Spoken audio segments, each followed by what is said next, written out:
Bon bah alors si t'as vu le titre de la vidéo, tu sais très bien qu'on va parler de Triumph. Eh ouais. Mais non, mais pas cette marque-là, la espèce de gros pervers, va. Ah, vous êtes bien des déglingos, vous.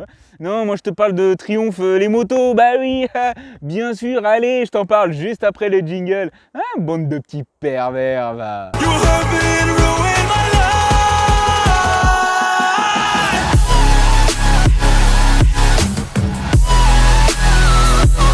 Bon, alors Triumph, c'est bien une entité motocycliste. Hein, oui, c'est une entreprise de moto et donc elle a été fondée par un Allemand, voilà, en Angleterre. C'est logique. Hein, voilà, Siegfried Bettmann en 1883. Eh ben, il est chaud et il va en Angleterre. Et puis il fait plein de petits boulots. Et puis c'est des boulots de merde, il se fait chier. Et donc il arrive à un moment donné, il se dit bah tiens, je vais faire des vélos. Tu sais quoi, bah, je vais monter une entreprise et je vais monter des vélos que je vais importer chez moi dans mon pays en Allemagne.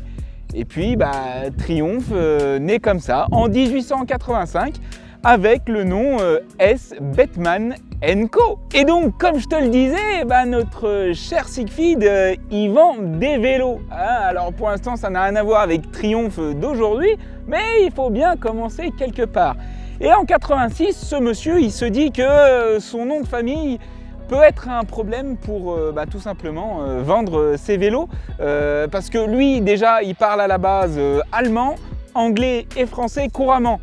Et il dit, bon, si je veux vendre dans ces pays-là, je sais que S. Bettmann, ça pue un peu. Donc, tu sais quoi, j'ai réfléchi à un truc, on va l'appeler Triumph. Bon, et du coup, eh ben, en 87, il est rejoint par un de ses compatriotes, Moritz Schulte. Je ne sais pas si je prononce bien, mais en gros, c'est Moritz Schulte. Et du coup, bah, il s'associe avec Monsieur Bettmann. Bon, alors déjà, excusez-moi s'il y a un petit peu de vent et si vous entendez, voilà, on tourne en extérieur, il y a les aléas. Surtout, bah, n'hésitez pas à vous abonner, s'il vous plaît, à mon compte Instagram et à YouTube, parce que je compte bien vous faire des vidéos sur tout et n'importe quoi.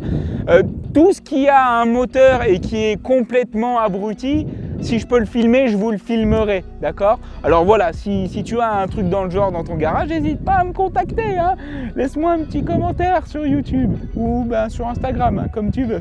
Et du coup, je te disais quoi? Je te disais que Triumph, ça allait vite devenir du vélo à la moto. Et comment que ça s'est fait? Eh ben, tout simplement, les gars, ils avaient un vélo. Et puis, en 1902, ils ont décidé de mettre un moteur à l'intérieur, tout simplement. Hein, ils ont pris un vélo, ils ont adapté un moteur dedans. Et voilà, première moto Triumph en 1902. Elle est pas belle la vie? Et en 1905, les gars, ils se disent quoi? Ils se disent, bon, c'est bon, on a emprunté des moteurs Minerva, donc des moteurs belges, qu'on a foutus dans nos vélos. Ça va bien 5 minutes. Maintenant, nous, on est des bonhommes. Eh ben, on va fabriquer nos propres moteurs et puis voilà, hein, on a nos vélos, on a nos cadres, eh ben, on va fabriquer nos moteurs et puis c'est tout. Et rapidement, ces moteurs, ils sont vite reconnus pour leur robustesse.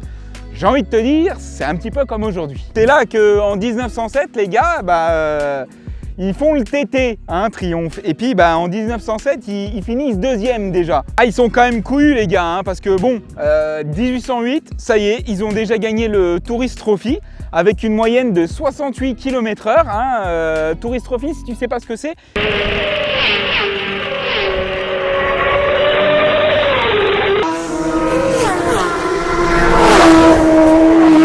Il faut savoir qu'aujourd'hui, le TT, en 2019, le gars, il faisait 212 km/h de moyenne. Hein. Ah, c'est pas mal. Ah, c'est bien. L'histoire, elle est rattrapée par la réalité, puisque, 1914, début de la guerre, hein, donc pas cool.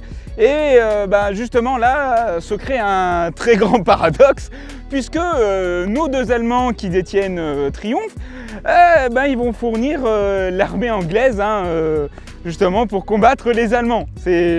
Voilà, voilà, la situation est assez cocasse. Et en 1918, notre cher ami Moritz Schulte quitte Triumph et puis il est remplacé par monsieur Harry Ricardo. Alors Harry Ricardo, Aujourd'hui, c'est une référence dans la préparation de moteurs en Angleterre. Donc déjà, voilà, c'est un type, il est calé. Et notre ami, monsieur Ricardo, ben, il fait quand même un plutôt bon taf puisqu'il redynamise complètement l'entreprise et il crée des nouveaux moteurs. Et ben, ça commence plutôt bien, sauf que 1929, Wall Street, crash boursier. Voilà, tu connais la suite, Triumph, ils prennent une grosse claque dans la tête. Et là, c'est plus compliqué. Bon, du coup, qu'est-ce qui se passe par la suite? Eh bien, Triumph est racheté par le patron de chez Ariel. Alors, la marque Ariel est une marque de moto anglaise, hein, et elle ne durera pas longtemps puisqu'elle va fermer dans les années 70, hein, complètement. Bon, et suite à ce rachat, le patron de chez Ariel nomme Edward Turner à la tête de la division moto, hein, de chez Triumph.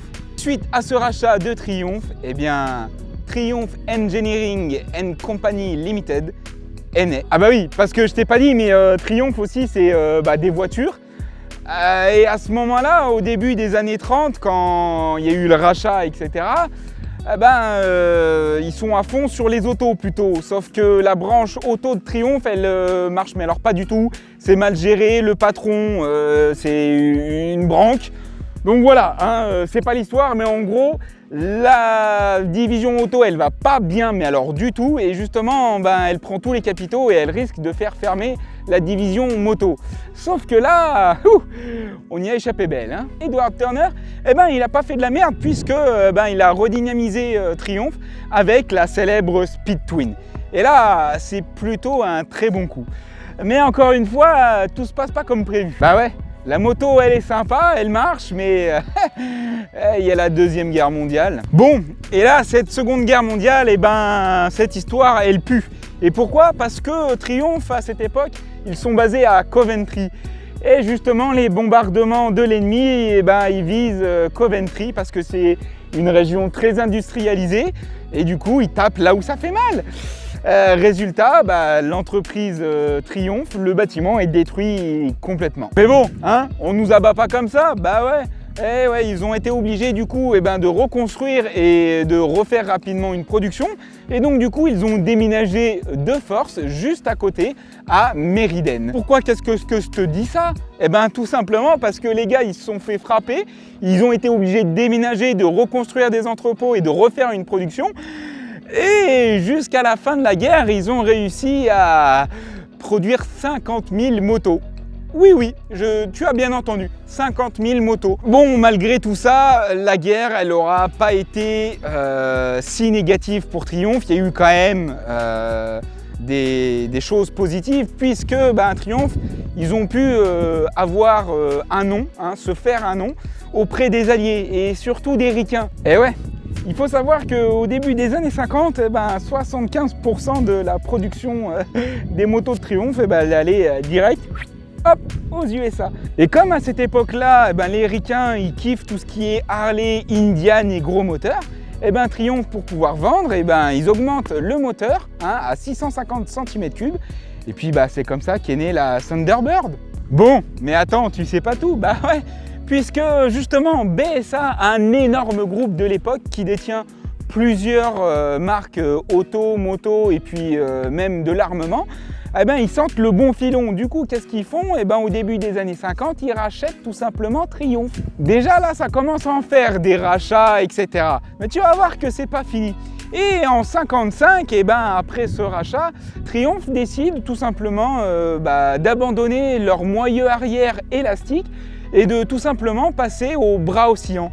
Et cela des années après la concurrence puisque ils avaient un gros retard là-dessus. Alors du coup, on fait des améliorations, on a plus de budget parce qu'on est racheté par BSA, mais ce n'est pas tout, la consécration, elle vient en 56 puisque Johnny Allen, il va tout simplement taper un record fou furieux en 1956. Le gars, il part dans le désert de Bonneville, hein, dans le désert de sel. Et du coup, notre cher ami Johnny, il crée une moto en forme de cigare. À l'intérieur, il met un moteur de Triumph. Et puis, en 56, il tape du 345 km/h. Oui, rien que ça, 345 km/h. Voilà, et donc là, je t'explique pas Hein, allez, merci. Hein. Allez, et si on continuait notre petite histoire? Bien, le milieu des années 60.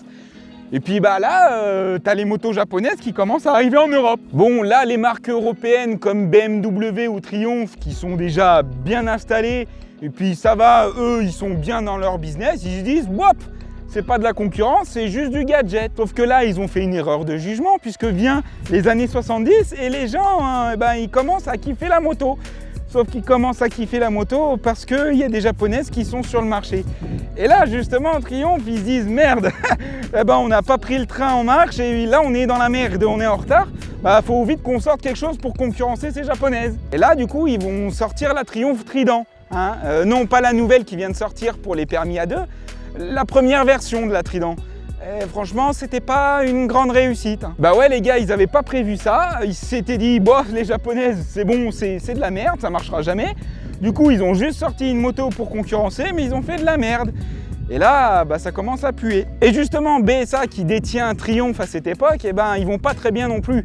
Et ben, ils vont emmener Triumph dans leur chute, puisqu'en 72, bah, ça va couler. Hein. Bon, bah, justement, les ouvriers qui bossent à Meriden à cette époque, ils disent, ouais, bah non, nous, on va pas fermer, c'est mort. On reste, on aime ce qu'on fait. Donc, du coup, ils vont créer une coopérative, et puis, bah, ils vont continuer à produire eux-mêmes des Triumph Bonneville T140. Bon, et puis tu peux avoir toute la motivation que tu veux, tu peux avoir toute l'envie. Bah, malheureusement, la coopérative, elle va pas durer longtemps puisque Meriden, eh ben, ils vont fermer en 1980. Bon, et là, tu vas me dire, bah, est-ce que c'est la fin de Triumph? Ah, oui et non, puisque tu sais très bien qu'aujourd'hui, on vend des Triumph. Alors, qu'est-ce qui s'est passé? Eh ben, en 1983, on a monsieur John Bloon qui a fait fortune dans l'immobilier et qui kiffe Triumph. Et là, il se dit, bah, je vais racheter Triumph et puis je vais lui redonner ses lettres de noblesse une fois de plus. Bon, bah, tout ça, ça veut dire que Triumph Engineering Company Limited, eh ben, c'est vraiment terminé pour de bon. Par contre, avec John Bloon, on a Triumph Motorcycle Limited qui est né. Enfin. Et comment Triumph revient sur le devant de la scène? Eh bien, tout simplement en se présentant au Salon de Cologne en 1990 et en présentant 3 modèles. La Daytona, la Trident revue bien sûr et la Trophy. D'ailleurs, pour ces 3 modèles, eh ben, il a fallu revoir des moteurs. Et ouais, et du coup, bah, il y a eu plusieurs versions. Il y a eu le 750, le 900, le 1000 et même un 1200 4 cylindres. Si.